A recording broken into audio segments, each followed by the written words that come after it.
অনেকের মুখে কথা আটকে যায়, তুতলামি হয়, মামলিং হয়, হৃদয়ে ভয় হয়, দোয়া আছে না নাই?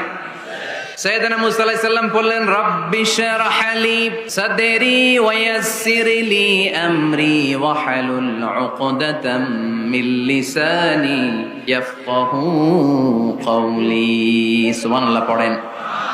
ও আল্লাহ, আমার হৃদয়টারে উন্মুক্ত করে দাও, আমার কার্যক্রম দাওয়াতি কাজগুলোরে তুমি আল্লাহ সহজ করে দাও। কথা বলতে গেলে আমার মুখের মধ্যে কথা আটকে যায়, আমার কথাগুলোরে তুমি স্পষ্ট করে দাও।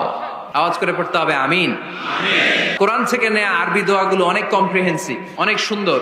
আপনি বাংলায় 1000টা বাক্য বললেও আল্লাহর শিখানো একটা বাক্য দিয়ে যদি দোয়া করেন, এর চেয়ে শ্রেষ্ঠ বাক্য হতে পারে? দেখেন কত কম্প্রিহেন্সিভ। আল্লাহ শিখাই দিলেন, পড়ো, রব্বানা আতিনা ফিদ দুনিয়া হাসানা ওয়া ফিল আখিরাতি হাসানা ওয়া কিনা আযাবান নার।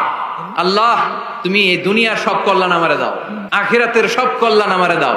তো আপনি দুনিয়ার সব কল্যাণ নিলেন, আখিরাতেরও নিলেন। এই দোয়াটার মধ্যে দুনিয়ার কোন দোয়া বাকি আছে? কথা বলেন। রব্বানা আতিনা ফিদ দুনিয়া হাসানা, আল্লাহ দুনিয়ার সব কল্যাণ লাগবে। ওয়া ফিল আখিরাতি হাসানা, আল্লাহ আখিরাতের সব কল্যাণ লাগবে। তো আপনি বাকি রাখছেন কিছু? এই একটা বাক্যের মতো বাক্য গোটা বিশ্বটারে বিক্রি করলে হবে?